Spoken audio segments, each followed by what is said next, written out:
New at 10, Miami-Dade Animal Services declared a dog dangerous. The crime? He barked at a child. Is it legal?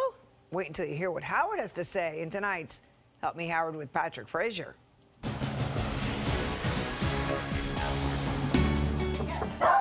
When we walked into the condo, Higgins barked at us. He's a barker. He barks at if somebody walks by our door, noises outside the door.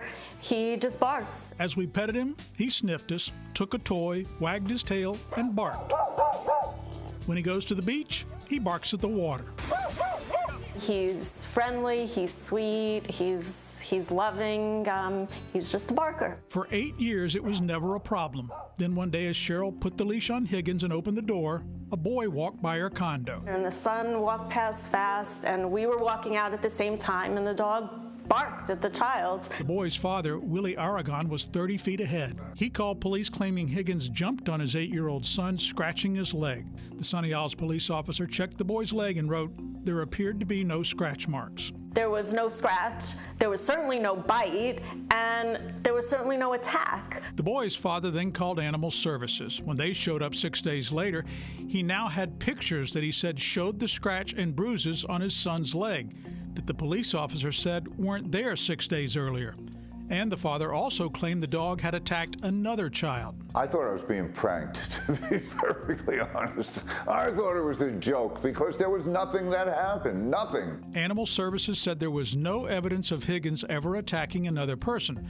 But the Animal Services investigator still took the word of the boy's father that Higgins approached his son aggressively, jumped on him, and scratched him, even though Cheryl said that was not true and the police officer said there was no scratch.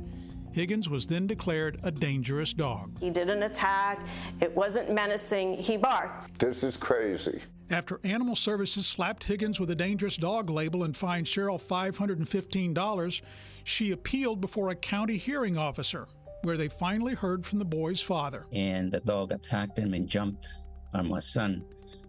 And my son got scared and started crying. The hearing officer then asked Aragon for the name of the other person he claimed Higgins had attacked. I don't know her name. I don't know her. By now, Martin had heard enough about Higgins being dangerous. I want to know if you take into consideration the credibility of the witness who a blatant lie stated. Sir, stop. The hearing officer sided with the father and Animal Services investigator, agreeing that the Beagle Pug mix is a dangerous dog because he allegedly approached the boy aggressively. It's not required that the dog actually bite or cause injury. On that code, simply approaching unprovoked in a menacing manner. And I do find that that occurred in this case. Cheryl and Martin are fuming that Miami-Dade County considers a dog who allegedly barks aggressively is dangerous. What are we doing with the dog? Shooting it because he barks at a kid? Howard, right or wrong decision? Legally, there are major problems here. First of all, the law is unconstitutional because it's vague and does not define what menacing means.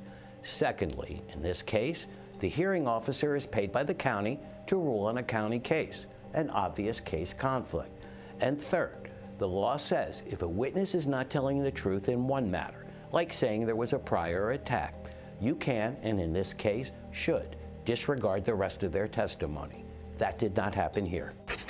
Higgins is now confined to the apartment. If he goes outside, he has to wear a muzzle. He can no longer play in the dog park. This is just shocking and disturbing because he barked. Shame on Miami-Dade County Animal Services. I'm just speechless. This is just unbelievable. Cheryl would love to appeal, but that requires a lawyer. Maybe someone will offer to help. And be careful. If you have a dog on a leash and they're barking at someone, Miami-Dade County can declare them dangerous. With this, Help Me Howard and Patrick Fraser, 7 News.